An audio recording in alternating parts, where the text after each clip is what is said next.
Hello everyone, I hope आप सब ठीक हैं, खुश हैं और अपना बहुत सारा ख्याल रख रहे हैं।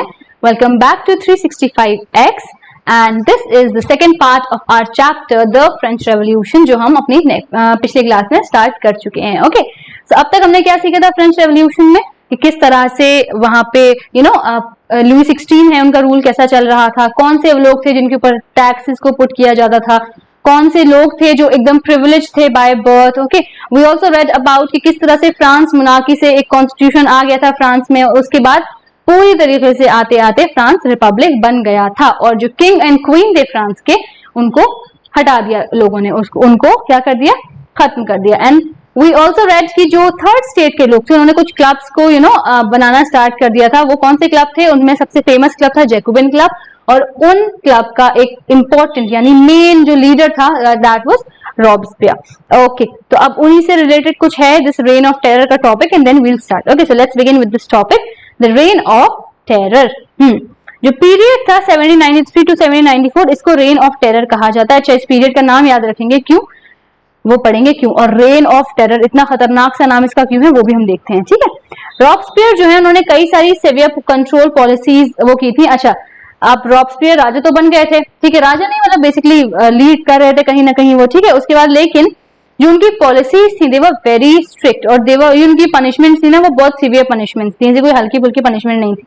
जिसको भी वो एज एनिमीज देख रहे थे ना, चाहे वो एक्स नोबल्स हो, क्लर्जी हो, या पॉलिटिकल पार्टीज के मेंबर्स हो, या उनकी खुद की पार्टी के मेंबर ही क्यों ना हो, वो क्या करते थे, उनको लाते थे और उनको जब वो गिल्टी मतलब कोर्ट में भेजा जाता था उन्हें, और जब वो कोर्ट से अगर ये हो गया कि हाँ ये गिल्टी है, इन्होंने ये क्राइम किया है, दे वर गुलिटेंड। अच्छा, गुलिटेंड क्या होता है, यहाँ पे नीचे देखें, पूरी जनता के सामने गुलिटेंड किया जाता था, ठीक है, सर को खत्म ऐसे हो जाता था। ठीक है, so this used to happen, और ये पॉलिसी कौन लाया था, इतनी पनिशमेंट, खतरनाक पनिशमेंट का किसने इंट्रोडक्शन किया था? रॉब्सपियर ने। ठीक है, अच्छा, इसमें जो एक आयरनी रहेगी वो ये रहेगी कि रॉब्सपियर वो द वन जो ये लाए थे, और द वन जो ये गुलिटन वाला ये लाए थे आइडिया, एंड वो उनकी खुद की डेथ किससे होगी? He will be guillotine at the last. देखते हैं कैसे। बुलेटिन बेसिकली एक डिवाइस होता है जो दो पोल्स ऐसे लगी हुई होती है और ऊपर होता है एक ब्लेड, और जिसमें क्या होता है, इंसान का सर रखा जाता है और ऊपर से उसको बिहेड कर दिया जाता है, यानी उसका सर कलम कर दिया जाता है। It was named after doctor Guillotin who invented it. ये जो पूरा डिवाइस है ना जिसमें सर रख के सर को बिल्कुल कलम कर दिया, ये जो है किसने बनाया था? डॉक्टर गुलिटन ने बनाया था। रॉब्सपियर की गवर्नमेंट में ये हुआ कि कई सारे लॉज इशू हुए, ठीक है, वेजेस को लेके, प्राइसेस को लेके, मीट और ब्रेड को राशन किया जाने लगा। जो पेजेंट्स थे उनको जो है ना फोर्स किया गया कि भैया आप जो अपना ग्रेन है उसको ट्रांसपोर्ट करेंगे सिटीज में जाके, और जो जिस प्राइस पे आप बेचोगे सिटीज में जाके, वो कौन फिक्स करेगी? गवर्नमेंट फिक्स करेगी। बहुत ज्यादा व्हाइट फ्लावर, जो कि व्हाइट फ्लावर जो था वो काफी एक्सपेंसिव था, तो उस आटे का यूज करना बंद कर दिया गया और कहा गया आप सब लोग सेम चीज खाएंगे, ठीक है, और वो सब क्या खाएंगे? प्लेन जो ब्रेड होता है वो खाएंगे सब लोग। अब कोई ऐसा नहीं कि कुछ बहुत ही हाई फाई कुछ खा रहे हैं and everybody will eat the same thing, ये चीज हो गई थी। और लोफ जो था वो होल व्हीट का बनाया जाने लगा। Equality were also sought to be practice through forms of speeches and addresses. अच्छा, शुरुआत में रॉब्सपियर ने भी अच्छे काम किए थे कि ठीक है, चीजों को राशन करना स्टार्ट कर दिया। उसके बाद जो ये हो गया कि जो महंगी चीजें उनको थोड़ा सा बिल्कुल बंद कर दिया कि महंगी चीजें ऐसा नहीं चलेंगी, सब लोग सेम ब्रेड खाएंगे। उसके बाद जो है स्पीचेस दी जाने लगी किसकी, कि आप इक्वालिटी होनी चाहिए, ये होना चाहिए। और ट्रेडिशनल जो सर और मैडम करके आप जो बात करते हैं ना, उसकी जगह पे French man and French man को कहा जाने लगा सिटोयन एंड सिटोइन, यानी सिटीजन्स। बेसिकली अब आपको सिटीजन्स कहा जाएगा, you are the citizens of the country. आप सर और मैडम करके आपको एसोसिएट नहीं किया जाएगा। चर्चेस को बिल्कुल बंद कर दिया गया, और उनकी जो बिल्डिंग्स है ना चर्चेस की, उनको किस ऑफिसेज में कन्वर्ट कर दिया गया, क्योंकि चर्चेस उस टाइम पे फर्स्ट स्टेट था ना, बहुत ज्यादा पावर थी उनके पास, तो उनको बिल्कुल ही उनकी पावर को बिल्कुल कर्व करके चर्च को बिल्कुल बंद कर दिया गया और वहां पे ऑफिसेज बन गए, उनको कन्वर्ट कर दिया, अब ये ऑफिस की तरह वर्क करेंगे। रॉब्सपियर ने जो अपनी पॉलिसीज थी वो इतनी ज्यादा कर दी थी ना, मतलब वो भी हद से बड़े ही जा रहे थे, तो जो उनके खुद के लोग थे ना उनको भी थोड़ा मॉडरेशन चाहिए था। उनका भी था कि भाई ठहर जाओ, ठीक है, पता है कि तुम नए नए आए हो, तुमने भी बहुत सारी परेशानियां देखी है, बट ठीक है थोड़ा आराम से करो। तो ही वॉज वेरी वेरी हर चीज में बड़ा सीवियर ही वो ला रहे थे, कुछ हल्का फुल्का हाथ नहीं रख रहे थे वो। He was convicted. अच्छा, उसके बाद जब लोगों ने देखा भैया लोग जो है रॉब्सपियर से भी परेशान हो गए, और उसके बाद उनको भी कोर्ट में भेजा गया इस जुर्म में कि भाई आप बहुत ज्यादा कर रहे हैं, और जुलाई 1794 में उनको अरेस्ट किया गया और नेक्स्ट डे उनको भी गुलिटन कर दिया गया। मतलब बड़ी अजीब सी बात है कि जिस इंसान ने इस चीज को इंट्रोड्यूस किया था, जो दूसरों के सर बिल्कुल खत्म करवा रहा था, उसकी भी मौत किस तरह से हुई, गुलेटिन होकर वो भी खत्म हो गए। ठीक है, अब क्या हो गया भाई, रॉबस्पियर भी गायब हो गए। अब कौन रूल करेगा फ्रांस को? अब एक डायरेक्टरी रूल करेगी फ्रांस को। डायरेक्टरी क्या है, पढ़ते हैं इसको आगे। जो फॉल, जब जैकोबिन गवर्नमेंट की पूरी तरीके से खत्म हो गई, जैकोबिन गवर्नमेंट जिनके हेड थे रॉबस्पियर, हेड नहीं रहा, गवर्नमेंट नहीं रही, जैकोबिन गवर्नमेंट ओवर, तो क्या हो गया, अब जो है ये था कि जो वेल्दियर मिडिल क्लास थी ना, उन्होंने थोड़ी सी वो करी और उन्होंने सीज करना शुरू करी पावर। ठीक है, कोई गद्दी खाली हो जाती है ना, तो सब चाहते हैं कि भाई जितनी जल्दी हो पाए उसको अपने हाथ में ले लो। तो जो ये वेल्दियर मिडिल क्लास थी, ये लोग ताक लगाए हुए बैठे हुए थे। उन्होंने कहा ठीक है, जैकोबिन गवर्नमेंट खत्म हो गई, अब इन्होंने थोड़ा सा रूल करना स्टार्ट कर दिया।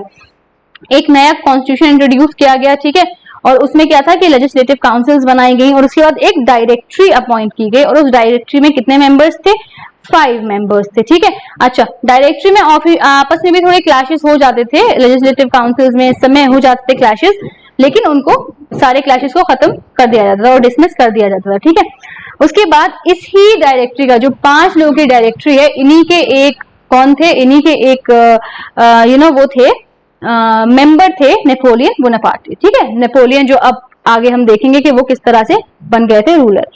सारे चेंजेस हो रहे हैं, freedom of equality before law, fraternity, ये सारी चीजें आई थी, ये सारे मूवमेंट्स इस टाइम पे हो रहे थे and it was going good. अभी तक थोड़ा बेहतर हो रहा था। डायरेक्टरी अपॉइंट हो गई थी, 5 लोग के मेंबर थे उसमें नेपोलियन भी थे एक मेंबर, और अभी तक सब बेहतर हो रहा था। अब इस टॉपिक से थोड़ा हट के एक टॉपिक इन्होंने दे दिया, that is did women have a revolution? क्या औरतों ने भी रेवोल्यूशन में हिस्सा लिया था तो कैसे लिया था या क्या किया था? We'll read about that. ठीक है, हमने ये देखा कि बहुत पहले से ही एक्टिव पार्टिसिपेंट रही थी औरतें।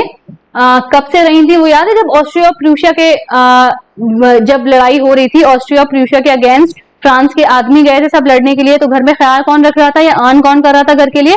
Women were doing that. ठीक है, और वेमेन ने तब भी किया था, जब याद है, जब लंबी लंबी लाइनों में लग के वो लोग खाना लेने जाते थे, जब उनको खाना नहीं मिला तो वो लोग तोड़फोड़ उन्होंने भी मचाई थी कई सारी बेकरीज में। ओके, लेकिन औरतों का अभी भी बहुत सारी चीजें बाकी थी, अभी उनको वोटिंग राइट्स भी मिलना बाकी थे, और उनका ये था कि वो चाहती थी कि भैया हमें भी कुछ, हमारी भी जो जिंदगी है कुछ बेहतर हो, हमारी भी जिंदगी थोड़ी इंप्रूव होनी चाहिए। ज्यादातर जो थर्ड स्टेट की जो वुमेन थी उनको काम करना ही पड़ता था। वो काम तब भी करना पड़ता जब उनके आदमी बाहर थे, अदरवाइज उनको इसलिए भी काम करना पड़ता था कि उनको कंट्रीब्यूट करना है अपनी तरफ से भी घर के लिए फाइनेंशियली, बिकॉज एक आदमी का जो अर्निंग थी that was not enough. Okay, they worked as, कैसे काम करती थी वो? फ्लावर्स बेचती थी, वो फ्रूट्स बेचती थी, वेजिटेबल्स बेचती थी, मार्केट्स में काम करती थी, डोमेस्टिक सर्वेंट्स की तरह भी वो काम करती थी। ज्यादातर औरतों के पास एजुकेशन की एक्सेस नहीं थी, पढ़ी लिखी वो नहीं थी, उनके पास प्रॉपर जॉब ट्रेनिंग नहीं थी। ठीक है, तो जो डॉटर्स थी ना नोबल क्लास की या वेल्दियर मेंबर्स की, सिर्फ वही थी जो कॉन्वेंट में जाती थी, या उनकी जो फैमिली वो थोड़ी जो मतलब बड़ी नोबल क्लास की जो डॉटर्स होती थी, नोबल क्लास की जो वुमेन होती थी, they were having a better condition than the women of बिल्कुल नीचे तबके के जो लोग थे।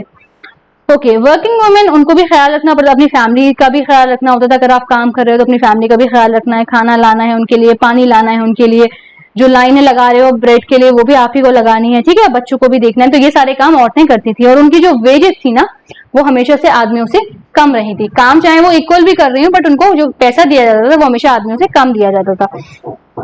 In order to discuss and voice their interest, women started their own public clubs and newspapers. अब औरतों को लगा कि भाई ठीक है, men are getting better, उनकी कंडीशंस बेटर हो रही हैं, बट हमारी कुछ बेहतर नहीं हो रही हैं। It's better that we help ourself, खुद की मदद करना खुद से ज्यादा बेहतर है। तो उन्होंने क्या किया, उन्होंने भी कई सारे पॉलिटिकल क्लब्स और न्यूज़पेपर्स बना लिए। 60 वुमेन क्लब उस टाइम पर बने थे अलग अलग। ठीक है, फ्रेंच सिटीज में 60 वुमेन क्लब यानी 60 वुमेन क्लब बन गए थे। Society of revolutionary and Republic women was the most famous of them. ये क्लब का नाम है रेवोल्यूशनरी एंड रिपब्लिक वुमेन, ये रिपब्लिकन वुमेन, ये क्लब का नाम है जो बहुत फेमस क्लब था उस वक्त। ठीक है, उनकी मेन डिमांड क्या थी? उनका यह डिमांड था कि भाई हम भी चाहते हैं कि जैसे आदमियों को सेम पॉलिटिकल राइट्स मिल रहे हैं, एटलीस्ट वोटिंग राइट्स दे दो भाई हमें। तो ये था कि हमें भी सेम पॉलिटिकल राइट्स चाहिए। ठीक है, उनको काफी ज्यादा वो कॉन्स्टिट्यूशन से भी डिसअपॉइंट हुई थी। क्यों? क्योंकि उनको पैसिव सिटीजन्स कहा जाने लगा। कॉन्स्टिट्यूशन जब लिखा गया था, जब वोटिंग राइट्स दिए भी गए थे तो आदमियों को दिए गए थे, वो भी कुछ ही आदमियों को मिले थे। ठीक है, लेकिन औरतों को तो कहीं पे भी नाम नहीं था। तो दे वर क्वाइट डिसअपॉइंटेड कि भैया कॉन्स्टिट्यूशन आया, राजा हटा भी था, तब भी हमें कुछ नहीं मिला था। ठीक है, उनका यह था कि they demanded the right to vote to be elected to the assembly and to the political office. Okay, simple. Only then they would felt that their interest be represented in the new government. वो कह रही थी कि भैया हमें voting rights मिलेंगे, हम जो है पॉलिटिकल असेंबली में जा पाएंगे, तभी तो हमें भी मतलब कुछ महसूस होगा कि भाई हम भी जो है ना, ये जो नई गवर्नमेंट आई है इसका हम भी हिस्सा हैं। In the early years, the revolutionary government did introduce laws and that helped improve the lives of women. हाँ ठीक है, अर्ली ईयर्स में रेवोल्यूशनरी गवर्नमेंट ने कहीं ना कहीं कुछ चीजें ऐसी की थी जिसमें औरतों की जिंदगी थोड़ी बेहतर हो। क्या हो गया था, स्टेट स्कूल्स बना दिए गए थे, स्कूलिंग जो थी लड़कियों के लिए वो कंपलसरी कर दी कि अब लड़कियां स्कूल जाएंगी। ओके, अच्छा ये था कि अब उनके जो फादर्स हैं वो उनको फोर्स नहीं कर सकते कि अगर आपको यहाँ शादी नहीं करनी है तो आपको शादी आपको करनी ही करनी है, वैसा कुछ नहीं था। ये था कि अब जो है आप अपनी मर्जी से, मतलब वो अगर वो नहीं करना चाहती है शादी तो देखो स्टेप बैक और वो बता सकती हैं। अब यहाँ पे फोर्सफुल चीजें भी खत्म हो गई थी जो पहले होती थी। अब मैरिज को एक कॉन्ट्रैक्ट की तरह देखा जाने लगा कि ठीक है मैरिज रजिस्टर्ड होगी सिविल लॉ में, अगर किसी को डाइवोर्स लेना है तो वो भी लीगल कर दिया गया कि हाँ आप डाइवोर्स ले सकते हो। ठीक है, अब औरतें जो है जॉब्स में जाने लगी एंड वो जो है छोटे छोटे स्मॉल बिजनेस, अपने आर्टिस्ट थी और छोटे छोटे स्मॉल बिजनेस को रन करना उन्होंने स्टार्ट कर दिया। So now some way all the other पहले से तो थोड़ी बेहतर हो रही है कंडीशन औरतों की। जो उनका स्ट्रगल था पॉलिटिकल राइट्स के लिए वो अभी भी कंटिन्यू था। और जब रेन ऑफ टेरर वाला टाइम आया था, रॉबस्पियर वाला टाइम आया था, जब लोगों को गुलेटन किया जा रहा था, न्यू गवर्नमेंट ने ये लॉ इशू किया था कि सारी औरतों के जो विमेन क्लब्स होंगे उनको बंद कर दिया जाएगा। तो रॉबस्पियर ने तो और ज्यादा खराब कर दी कंडीशन, जो कुछ बेहतर हो रही थी। उन्होंने क्या कहा, ये जो क्लब्स बना रखे हैं औरतों के ये भी सारे बंद हो जाएंगे। और कई सारी अरेस्ट करी गई औरतों को इस मामले में और उनको अनेक्स कर दिया गया और एग्जीक्यूट कर दिया गया, उनको भी खत्म कर दिया गया। तो वुमेन का जो मूवमेंट था वोटिंग राइट्स के लिए और इक्वल वेजेस के लिए वो अब तक चलता आ रहा है और नेक्स्ट 200 इयर्स तक चलता रहा। ठीक है, okay.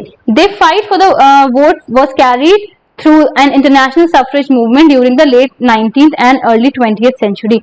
The example of the political activities of the French women during the revolutionary years was kept alive as an inspiring memory. It was finally in 1946 that women in France won the right to vote. French revolution से चलता हुआ आ रहा है ये चीज कि भैया vote दो, वोटिंग राइट दो, इक्वल वेजेस दो, और वो फाइनली कब जाके पूरा हुआ, 1946 में अब जाके पूरा हुआ कि औरतों को अब वोट करने का हक मिला। ओके, ठीक है। द अबॉलिशन ऑफ स्लेवरी, ठीक है, कई सारी चीजें बेहतर हो रही थी, अब एक और चीज खत्म होने वाली है, अबॉलिशन ऑफ स्लेवरी। स्लेवरी यानी ये जो स्लेव्स बना लिए जाते हैं वो भी खत्म होने वाला था। एक और जो जैकोबिन रिजीम यानी जिनके हेड जो है वो थे रॉबस्पियर, ये था कि उन्होंने ये कहा कि भैया स्लेवरी को हम खत्म करेंगे फ्रेंच कॉलोनीज से। ये फ्रेंच कॉलोनीज जो है कैरेबियन ये सारी जो थी इनसे हम जो है बिल्कुल स्लेवरीज को खत्म करेंगे। ठीक है, टोबैको, इंडिगो, शुगर, कॉफी ये सब जो जा रहा था बाहर, ये जो है उनके साथ साथ स्लेव्स भी जाते थे, यानी slaves were they were treated like a commodity. वो चीज की तरह उनको ट्रीट किया जाता, जबकि वो असली इंसान होते थे, लेकिन उनको बेचा और खरीदा जाता था इधर से उधर। ठीक है, okay. The slave trade began हुई थी 17th सेंचुरी में। ठीक है, स्टार्ट हो गई थी वो, और मर्चेंट्स जो है वो लेके जाते थे स्लेव्स को और बेचते थे, और उनको बुरी तरीके से, मतलब वो होता है ना, उनको ब्रांड किया जाता है। ब्रांड कभी कभी तो ऐसा भी होता था जो जैसे फॉर एग्जाम्पल मेरी कोई एक आई वुड नॉट से कंपनी बट एक क्लब टाइप का है जिसमें मैं स्लेव्स बेचती हूँ, तो मैंने अपनी कंपनी का एक लोगो बनवा रखा है। ठीक है, अब लोगो को क्या करते थे, इट वॉज समथिंग लाइक कुछ गर्म होता था और वो उनकी बॉडी पे ही लगा दिया जाता था, और वो परमानेंटली जो मेरा स्लेव है उसकी बॉडी पे लग गया, और डिस्पाइट मुझे नहीं फर्क पड़ता उसको कितना तकलीफ हो रही है, कितना मसला हो रहा है, वो इंसान है या नहीं है, लेकिन मैंने उसको अपना लोगो लगा दिया है और इस तरह से मैंने उसको ब्रांड कर दिया। तो अलग अलग जो लोग थे वो अपने हिसाब से स्लेव्स को ब्रांड अपना जो लोगो थे वो लगा देते थे, उनको पूरी तरीके से टाइटली पैक किया जाता था शिप्स में और उनको इधर से उधर भेजा जाता था, मतलब 3-3 महीने के लिए उनको ऐसे पैक करके इधर से उधर भेजा जाता था। Okay, so they were not treated like humans anyway. तो इंसानों की तरह तो उनको बिल्कुल ट्रीट नहीं किया जाता था, बिल्कुल ऐसे नॉन लिविंग थिंग की तरह उनको ट्रीट किया जाता था। ओके, स्लेव ट्रेड काफी ज्यादा एक्सप्लॉइट होना स्टार्ट हो गई। और उसके बाद फिर क्या हो गया, जब स्लेव ट्रेड थोड़ी सी गड़बड़ हुई तो काफी ज्यादा जो है ना कुछ ग्रोइंग डिमांड यूरोपियन मार्केट्स में शुगर, कॉफी और इंडिगो की आना स्टार्ट हो गई, और ये सारी जो ग्रोइंग डिमांड है इनको मीटअप करना स्टार्ट कर दिया लोगों ने। पोर्ट सिटीज जो हैं, जो वहां की पोर्ट सिटीज थी वो काफी फ्लरिश करती थी स्लेव ट्रेड से। अच्छा, पोर्ट सिटीज क्यों फ्लरिश करती थी, क्योंकि स्लेव को इधर से उधर ले जाया जाता था शिप्स के थ्रू, है ना, पानी की वाया जो वाटर ट्रांसपोर्ट है उनके थ्रू, तो जो पोर्ट सिटीज थी वो काफी फ्लरिश करती थी। Throughout the 18th century, there was a little criticism of slavery in France. The National Assembly held long debates about whether the rights of man should be extended to all French subjects, including those in the colonies, but it did not pass any law. fearing oppression from businessmen whose income depended on the slave trade. Okay, 18th century में काफी सारे debate तो हो रही थी कि भैया ये स्लेव ट्रेड खत्म करें नहीं करें, सबको राइट दें नहीं दें, ये सब हो रहा था।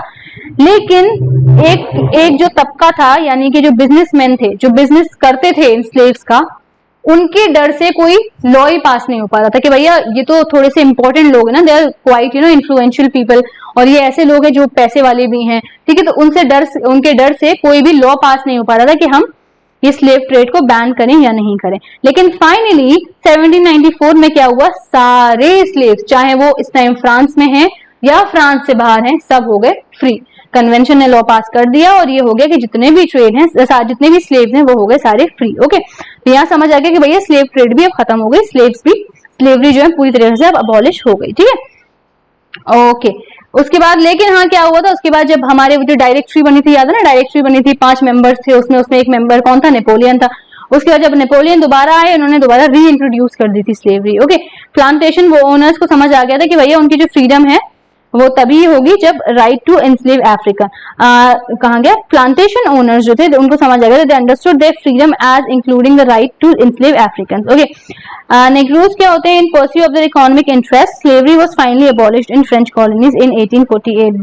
दोबारा से नेपोलियन ने आके जो है स्लेवरी को री इंट्रोड्यूस कर दिया था, बट फाइनली बाद में स्लेवरी हमेशा के लिए खत्म हो गई थी। कब, 1848 में। ओके, रेवोल्यूशन एवरीडे लाइफ में कैसा चल रहा था, रोजमर्रा की जिंदगी में किस तरह से लोग बेहतर हो रहे थे या क्या कर रहे थे। Okay, can politics change the clothes people wear, the language they speak और the books they read. The year following 1789 in France saw many changes in the lives of men, women and children. ये तो हमें पता है 1789 के जो years थे, इस टाइम पे जो है बहुत सारे चेंजेस देखे लोगों ने अपनी जिंदगी में, चाहे वो औरतें हैं, वो आदमी हो या बच्चे हो, सबने बहुत सारे चेंजेस देखे। जो रेवोल्यूशनरी गवर्नमेंट थी, उन्होंने अपने ऊपर ले लिया कि वो लॉज को पास करेंगे, और जो लॉज थे उनको ट्रांसलेट किया जाने लगा, और जो आइडिया से लिबर्टी, इक्वालिटी, फ्रेटर्निटी, ये सारे आइडियाज बाहर निकलने कर आ गए। एक बहुत इंपॉर्टेंट लॉ उस टाइम पे जो आया था, वो कब आया था, जब बेस्टाइल को पूरी तरीके से लोगों ने तबाह कर दिया था। ठीक है, वो आया था कि अबॉलिशन ऑफ सेंसरशिप। सेंसरशिप का मतलब क्या होता है, ओके, समझते हैं। उस टाइम पे जो भी न्यूज़पेपर या मैगजीन्स, जो भी चीजें प्रिंट होती थी ना, वो पहले प्रिंट होने से पहले कि क्या छपेगा क्या नहीं छपेगा, उसको जो है ना कौन देखता था, जो भी मतलब जो भी पावर में, फॉर इंस्टेंस किंग है, तो वो जाती थी वहां पे ये देखने के लिए कि भैया किंग के खिलाफ कुछ तो नहीं छपा है, या मतलब लोग जो है ना प्रॉपरली अपनी विल के हिसाब से कुछ छाप भी नहीं सकते थे। ठीक है, तो यहाँ तो सेंसरशिप आ गई थी। लेकिन 1789 में जब बेस्टाइल को पूरी तरीके से लोगों ने तबाह कर दिया था, तब सेंसरशिप को भी अबॉलिश कर दिया गया। यानी अब जो भी प्रिंट होगा ना, चाहे वो बुक्स हो या वो न्यूज़पेपर्स हो या वो प्लेज हो, वो जो है बिना किसी सेंसरशिप के, या ना बिना किसी अप्रूवल के, किसी का अप्रूवल नहीं चाहिए, और वो जो है सारी चीजें क्या हो सकती हैं, प्रिंट हो सकती हैं। ओके, अच्छा, declaration of the rights of man and citizen proclaim freedom of speech. अब फ्रीडम ऑफ स्पीच आ गई थी, उनके नेचुरल राइट्स को जो है प्रोटेक्ट किया जा रहा था, they were enjoying their natural rights. Newspaper, pamphlets, books, printed pictures, ये खूब फ्रांस की जो सोसाइटी है उसमें खूब फैल रही थी, लोग खूब पढ़ रहे थे, they were having good time. They all described and discuss, जो भी चीजें हो रही थी वो सब अब जो है वो डिस्कस कर सकते थे, वो सब कुछ चीजों को डिस्क्राइब कर सकते थे। फ्रीडम ऑफ प्रेस आ गया था, हर तरफ की बात सुनी जा रही थी, नए नए सॉन्ग्स आ गए थे, फेस्टिवल्स मनाए जाने लगे थे। ठीक है, तो सारे जो आम रोजमर्रा की जो जिंदगी है ना, उस पर इस रेवोल्यूशन का यह असर हुआ था कि now people were in a very better condition. Censorship खत्म हो गई, लोग अपने हिसाब से पढ़ सकते हैं, लिख सकते हैं, डिस्कशन कर सकते हैं, पोएट्स निकल के आ रहे हैं, वो अपनी आइडियाज रख रहे हैं। ठीक है, तो फ्रीडम और जो सारे लोगों के नेचुरल राइट है उनको भी प्रोटेक्ट किया जाने लगा। ओके, अच्छा, चलें, यहाँ तक तो हो गया कि जो है अब लोगों की जो सारी चीजें हैं उनको प्रोटेक्ट किया जाने लगा। तो अब हो गया, यहाँ पे एक छोटा सा कंक्लूजन दे दिया है इन्होंने, इस कंक्लूजन को पढ़ लेते हैं। जब 1804 में नेपोलियन बोनापार्ट हैं, वो जब उन्होंने खुद को एम्परर बनाया कि भैया अब मैं एम्परर हूँ, वो किसका पार्ट थे, वो डायरेक्टरी का पार्ट थे। जो 5 मेंबर्स थे ना जिस डायरेक्टरी में, उसके वो एक मेंबर नेपोलियन भी थे। तो वो गए और उन्होंने जो है ना आसपास की जो नेबरिंग यूरोपियन कंट्रीज है उनको कॉन्कर किया। ठीक है, और कई सारी जो डायनेस्टीज है उनको खत्म किया और अपने किंगडम्स को और ज्यादा स्प्रेड किया। ठीक है, Napoleon saw his role as a moderniser of Europe. उन्होंने खुद का रोल कैसा देखा कि मैं मॉडर्नाइजर हूँ यूरोप का। उन्होंने कई सारे लॉज नए नए, जैसे कि प्राइवेट प्रॉपर्टीज को प्रोटेक्ट किया जाएगा। अब यूनिफॉर्म सिस्टम आ गया था, वेट्स एंड मेजर्स का, कोई भी चीज खरीदनी है कि तो नाप तोल वाला सिस्टम आ गया था थोड़ा सा। ठीक है, और जो है डेसिमल सिस्टम भी आ गया था। तो नेपोलियन ने जो अच्छे काम किए थे उनमें ये सारे काम इंक्लूड होंगे कि भैया इन्होंने आसपास जाके अपनी टेरिटरी थोड़ी सी बड़ी की थी, ठीक है, खुद को वो as a moderniser of Europe देख रहे थे। उन्होंने ऐसे लॉज लाए थे कि भैया प्राइवेट प्रॉपर्टीज को प्रोटेक्ट करेंगे, वेट्स एंड मेजर का सिस्टम भी ले आए थे वो। तो ये सारी चीजें आ रही थी। लेकिन उसके बाद जो नेपोलियन की जो आर्मी है ना, कुछ वक्त बाद क्या हुआ, वो it was seen everywhere as an invading force, ठीक है। उसके बाद उनको फाइनली, वो कब हार गए थे नेपोलियन, बहुत इंपॉर्टेंट बैटल हुई थी वाटरलू की 1815 में। ये इंपॉर्टेंट डेट है, ओके। 1 मार्क के क्वेश्चन में आराम से पूछ लेते हैं कि किस बैटल में नेपोलियन की हार हुई थी। Battle of Waterloo in 1815 sorry. जो उनके सारे मेजर्स थे वो रेवोल्यूशनरी आइडियाज, जो लिबर्टी के थे, मॉडर्न लॉज, ये सारे, लेकिन ये सब जो है ना खूब इम्पैक्ट कर चुके थे लोगों के ऊपर और काफी वक्त तक वो रहे थे यूरोप में। The ideas of liberty and democratic rights were the most important legacy of French Revolution. French Revolution के जो ideas थे वो क्या थे, liberty, democratic rights, बहुत important ideas थे French Revolution के, भैया आजादी चाहिए, democratic rights चाहिए। They spread from France to the rest of Europe. France से यूरोप तक खूब स्प्रेड हुए वो आइडियाज, पूरे यूरोप में खूब स्प्रेड हो गए 19th सेंचुरी में, सिर्फ फ्रांस तक नहीं रह गए थे, जहाँ पे फ्यूडल सिस्टम को अबॉलिश कर दिया गया। कॉलोनाइज पीपल जो है उन्होंने नेटवर्क बना लिया था आइडियाज का, वो इधर से उधर बातें करते थे कि नहीं ऐसा ऐसा होना चाहिए, ऐसा ऐसा होना चाहिए। तो फ्यूडल सिस्टम पूरी तरीके से अबॉलिश हो गया था। और जब ये जो आइडियाज थे ना, ये कहीं ना कहीं हमारे इंडिया पर भी आए, तो जो टीपू सुल्तान है, राजा राम मोहन रॉय हैं, ये वो इंडिविजुअल्स हैं जिन्होंने इस आइडिया को काफी ज्यादा अडॉप्ट किया, and they were the one who responded to the ideas coming from revolutionary France. Tipu Sultan याद है ना, टाइगर ऑफ मैसूर, ठीक है। उसके अलावा राजा राम मोहन रॉय जिन्होंने ब्रह्मो समाज स्टैब्लिश किया था। तो ये वो लोग हैं जिन्होंने इन आइडिया को काफी ज्यादा रिस्पॉन्ड किया जो आए थे फ्रांस रेवोल्यूशन से। तो this was all about our French revolution. बहुत अच्छा चैप्टर है, आसान चैप्टर है, टेक इट एज मतलब कहानी की तरह लेंगे, कोई ऐसे बहुत ही बड़ा हुआ समझ के नहीं पढ़ेंगे, बहुत नॉर्मली पढ़ेंगे इसको आराम से, ठीक है। जो भी क्वेश्चन, क्वेरीज, कुछ भी समझ नहीं आया हो, कोई भी कंफ्यूजन हो, लिख लीजिए उसको, will discuss in the doubt class. And till then stay connected with 365X। और भी लोगों को हमारे साथ जोड़िए, सबको बताएं कि किस तरह से यहाँ पढ़ाई होती है, कितने मजे से यहाँ पढ़ाई होती है, कितने आसानी से बड़े बड़े चैप्टर्स को हम कवर कर लेते हैं, okay. So till then I'll see you in the next class. तब तक ख्याल रखें अपना, and I'll see you in the next class. Bye bye.